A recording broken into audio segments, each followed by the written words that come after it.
The realization of the personal form of the Lord is the highest perfectional stage of yoga. In the 6th chapter of Bhagavad Gita, where yoga practice is described, this realization of the personal form of the Lord is called the perfection of yoga. After practicing the sitting postures and other regulative principles of the system, one finally reaches the stage of samadhi, absorption in the Supreme. In the samadhi stage, one can see the Supreme Personality of Godhead in his partial form as Paramatma or as he is. Samadhi is described in authoritative yoga scriptures such as Patanjali Sutras to be a transcendental pleasure.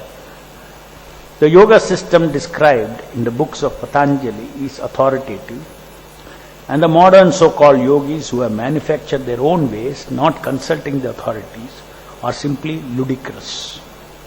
The Patanjali yoga system is called Ashtanga Yoga. Sometimes impersonalists pollute the Patanjali yoga system because they are monists. Patanjali described that the soul is transcendently pleased when he meets the soul and sees him. If the existence of the super soul and the individual is admitted, then the impersonalist theory of monism is nullified. Therefore, some impersonalists and void philosophers twist the Patanjali system in their own way and pollute the whole yoga process. According to Patanjali, when one becomes free from all material desires, he attains his real transcendental situation, and realization of that stage is called spiritual power. In the material activities, a person engages in the modes of material nature. The aspirations of such people are 1. To be religious, 2. To be economically enriched, 3. To be able to gratify the senses, 4. To become one with the Supreme.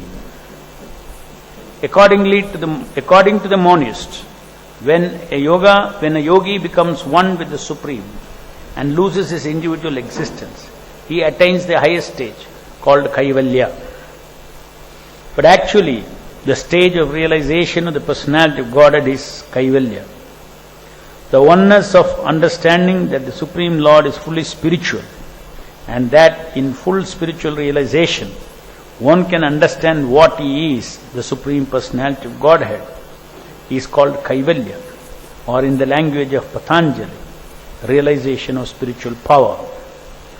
His proposal is that when one is freed from material desires and fixed in spiritual realization of the self and the super soul, that is called Chit Shakti. In full spiritual realization, there is a perception of spiritual happiness, and that happiness is described in the Bhagavad Gita as supreme happiness, which is beyond the material senses. Trance is described to be of two kinds, samprajñata and asamprajñata, or mental speculation and self-realization. In samadhi or asamprajñata,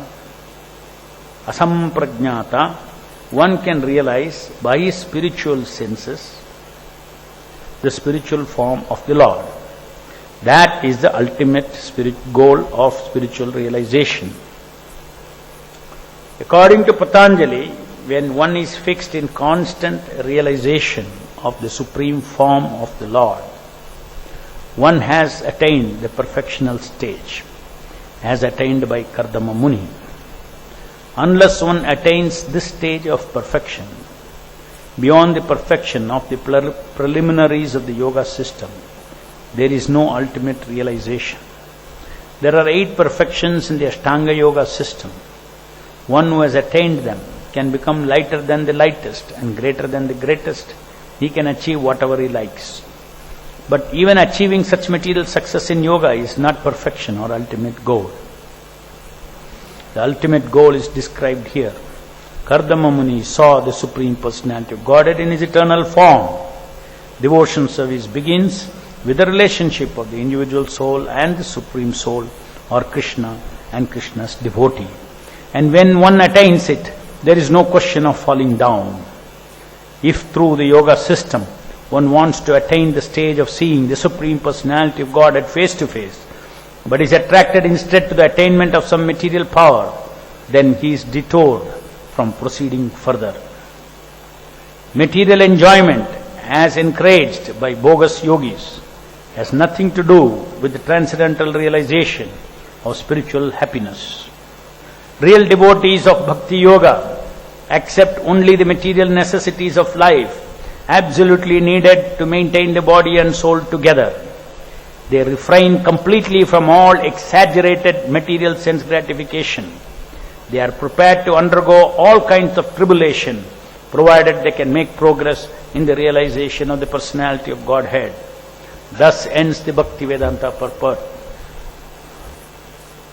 So Kardama Muni, as this verse says, he was greatly satisfied because his transcendental desire was fulfilled. So it is very clear that Kardama Muni was not meditating without a desire. He had a desire. It is not that he was trying to make his mind empty, etc. He had a desire. As Prabhupada explains, this is a process of Ashtanga Yoga. In later years, it has come to be known, especially modern age, it has come to be known as Patanjali Yoga Sutra. But Patanjali also has derived everything from the original Bhagavatam, from the original scriptures, from the Vedas. The purpose, as Prabhupada is explaining here very clearly, the purpose of the Ashtanga Yoga is also to satisfy the Supreme Personality of Godhead. So there is a desire. The desire is to please the Supreme Lord. Every stage of Ashtanga Yoga also, the do's and don'ts, are all meant for pleasing the Supreme Personality of Godhead. But in the modern age, wherever we see the present day Patanjali Yoga system that is being talked about, there is no Vishnu, there is no Krishna being talked about. They only talk about breathing, they only talk about some meditation, all this kind of. And it is being marketed to the people as giving peace of mind and happiness. Obviously they are talking about material happiness and material peace of mind. But this is all very shallow objectives of this Patanjali Yoga system. It's a byproduct. The real objective of controlling the mind or making the mind peaceful, everything, or eliminating material desires, becoming free from material desires, so that your desiring potency is fully on the Supreme Personality of Godhead to satisfy Him. So, Ashtanga Yoga, according to our Bhagavata process, is not a process that can be practiced in this age.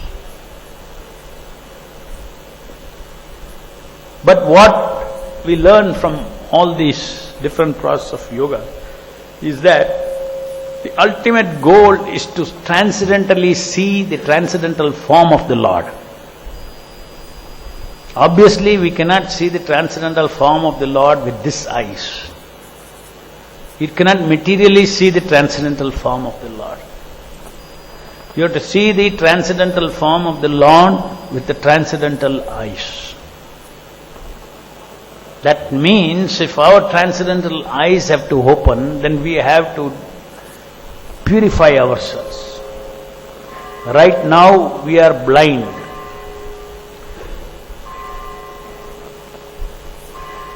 By the mercy of the spiritual master, we open our eyes. Om ajnana timirandasya jnananjana shalakya. With the eyes of jnana, by the mercy of the spiritual master, that transcendental eyes has to open. So when transcendental eyes are open, then only you can see the transcendental form of the Lord. So therefore Prabhupada explains in several places that self-realization and God realization go together. You cannot have God realization without self-realization. You cannot have self-realization without God realization. Because you cannot have self-realization unless you realize that you are part and parcel of God. That means the God realization is already there.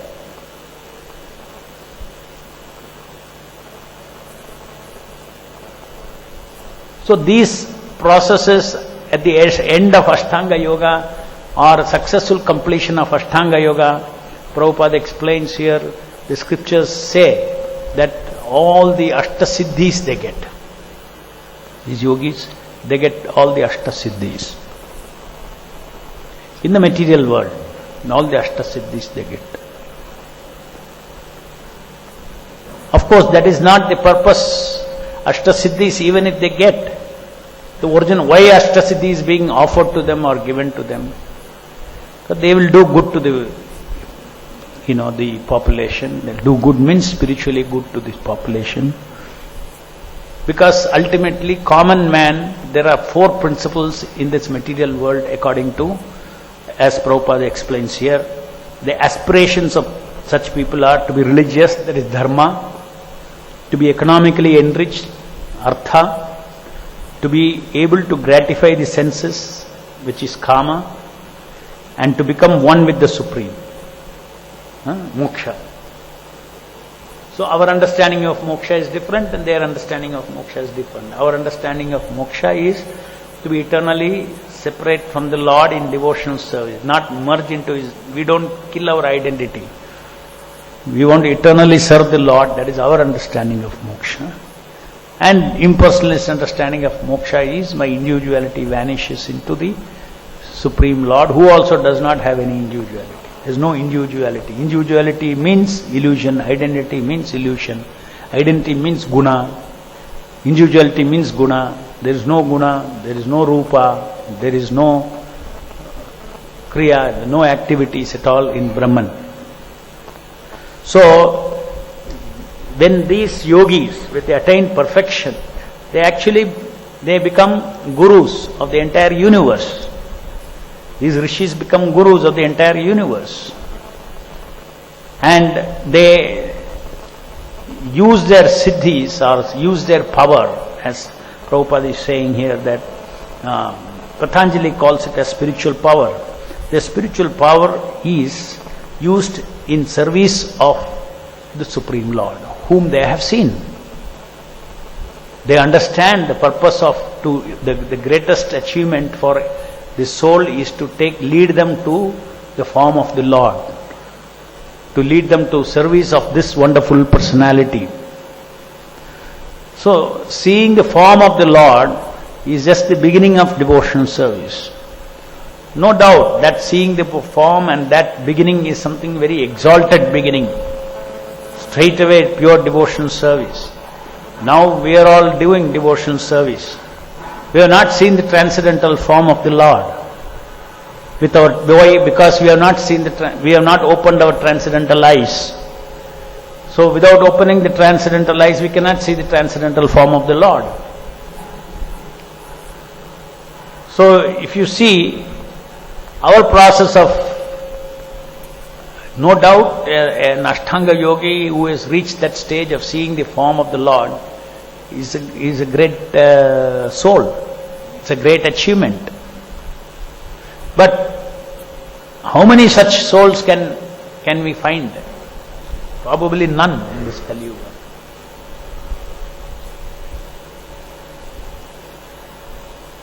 And it is meant for another yuga.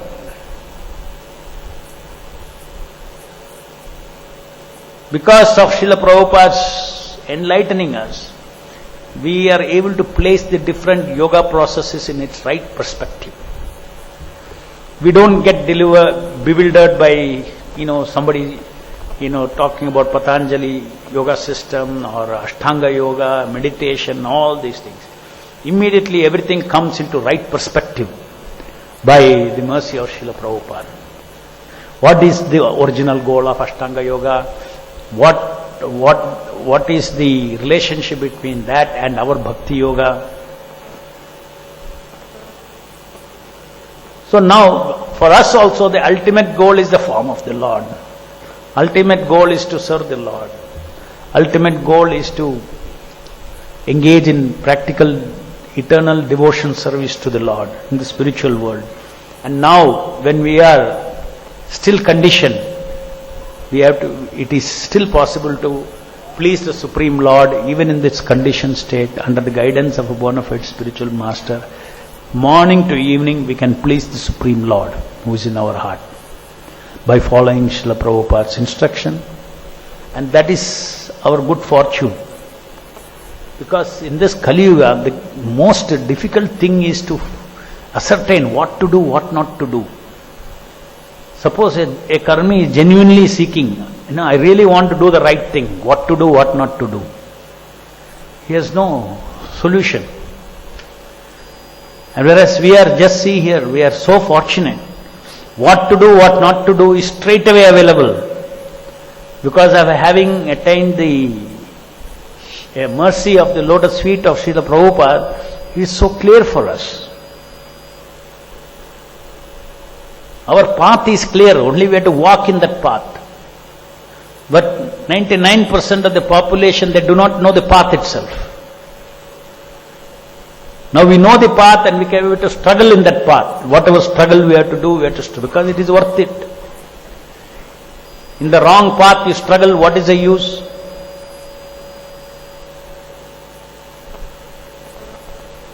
So ultimately, to get realization of the positive, transcendental variegatedness of the Lord, to engage in practical devotion service with our spiritual senses in the spiritual world, which is the ultimate goal of the devotion service that we are practicing. And as we discussed yesterday, the transcendental form of the Lord is not some form of light which we see in movies.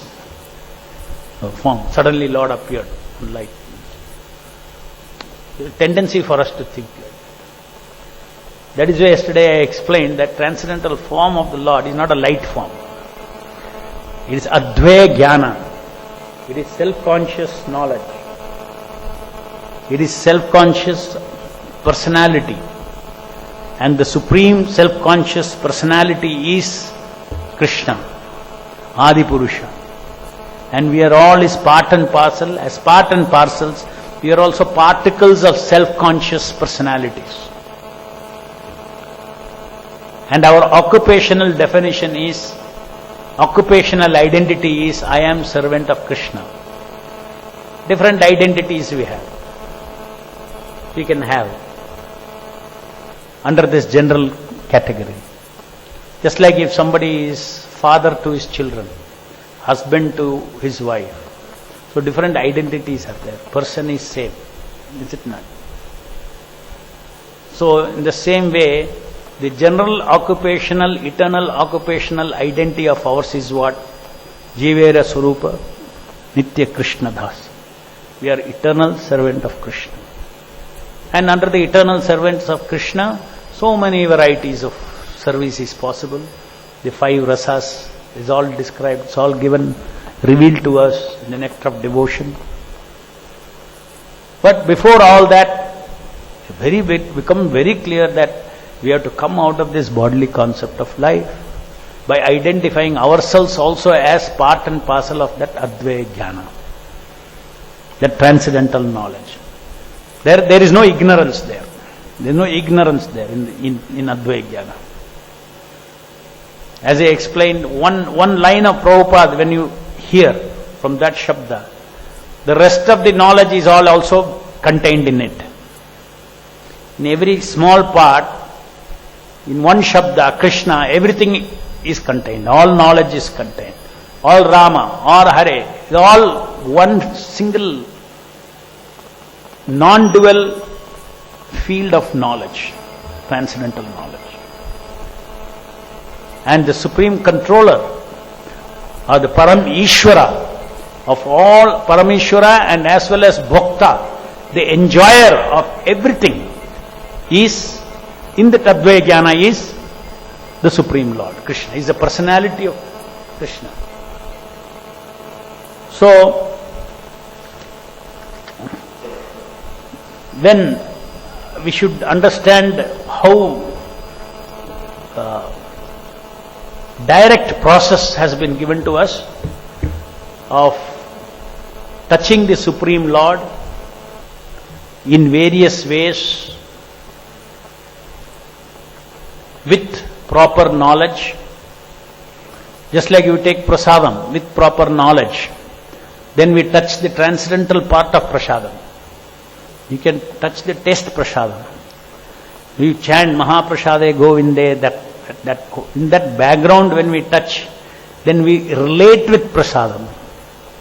You cannot relate unless you have knowledge with whom you are relating. So you know this is Krishna prasadam, this is Krishna, then you relate. Exactly in the same way, holy name, deity, with proper background knowledge, which is received from the spiritual master. In that proper background knowledge, if you chant, then your chanting becomes a relationship with the Supreme Lord. And this chanting or prasadam, anything, one small part you touch, you are touching the entire existence. Because it is Advaya Jnana. It's a very mystical process. It's a highly mystical process. It is not that when you chant Hare Krishna or when you chant, as I explained yesterday, if you read these purports only with your intelligence, you will see, you will only get what is limited to this intelligence. Because this is nothing but intelligence. But with Shraddha, with faith, if you think, if you understand the principle of Advaya Jnana, if you are reading this with your intelligence, trying to understand it, but you have faith that this is Advaya Jnana, then actually you are touching not one page, you are touching entire knowledge. You are touching. That's why I said it is a mystical process.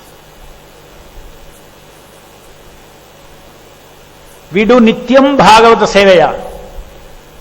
Every day we are reading one shloka, one purport. Actually we are touching.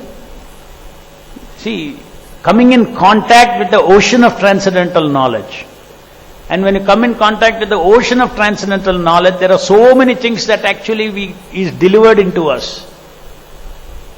That is how it is said that Nityam Bhagavata Sevaya, by daily serving Srimad Bhagavatam, eventually the heart becomes cleansed of Rajoguna, Tamoguna, Sattoguna, everything, and get established in Vishuddha Sattva.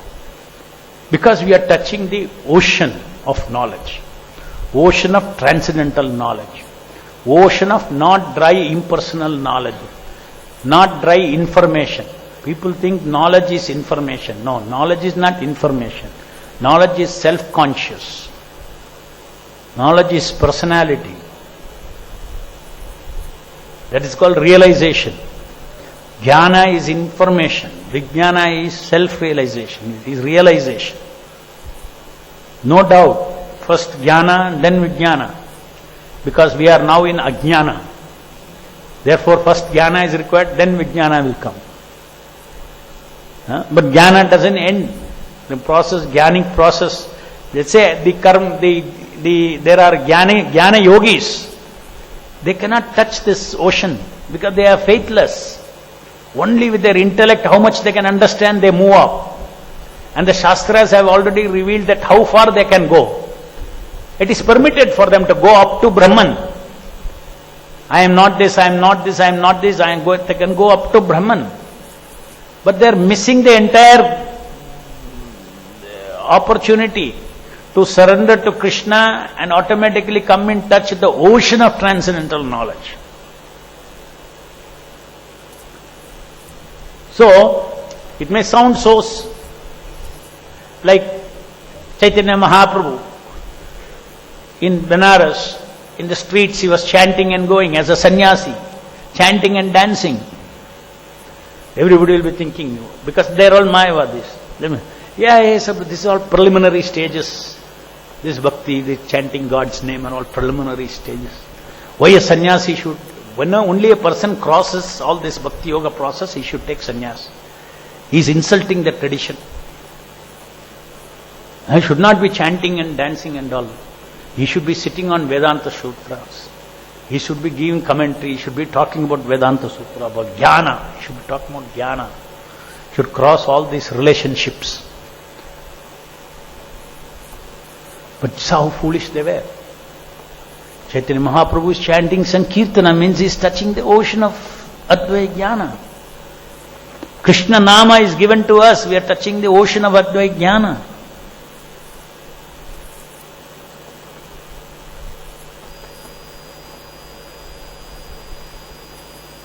We are trapped in this material world because we are not in harmonious with Advaita Jnana.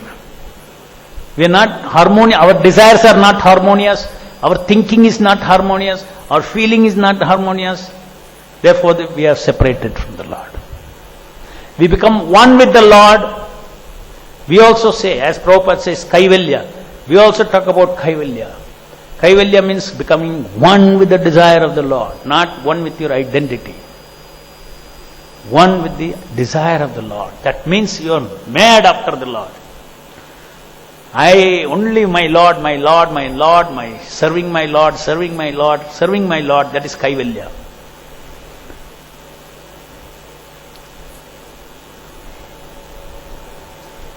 Any questions?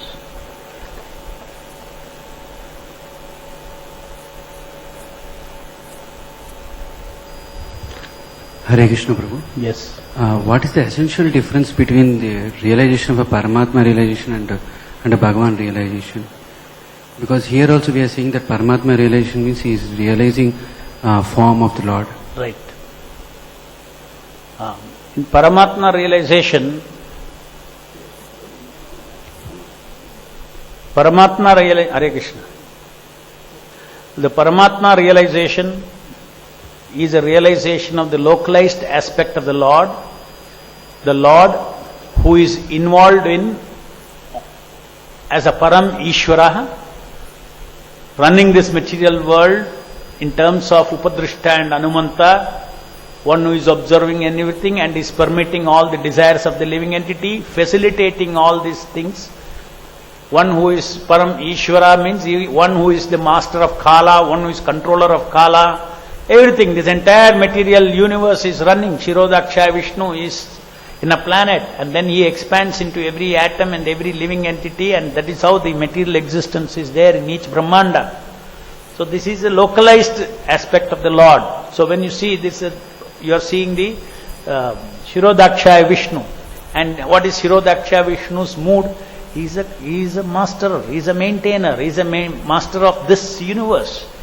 He is Narayana, he is the Lord of all Naras, he is the Lord of all Jivas. He is a master of this each universe. He has come out of Mahavishnu. He has expanded. Mahavishnu has become Shirodaksha Vishnu. So now, as far as Bhagavan is concerned, Bhagavan is a form, and it's not particularly, let's not talk about the form. Even four-handed form is in Nara, in the spiritual world, Vaikuntha also. It's not that form is Paramatma. Narayana form is there in the spiritual world, in the Vaikuntha planets. So that is not, he is not Paramatma. He is reigning as in each planet as the Supreme Lord. Like that there are unlimited supreme spiritual planets. In each of the planet there is Narayana. Then there is the higher planets. There is Ayodhya, there is all these planets are there, spiritual, representing different rasas, and finally there is Krishna's world, that is Goloka Vrindavan.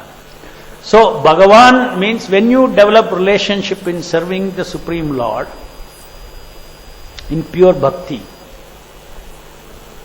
not relating with the Lord for using Him here,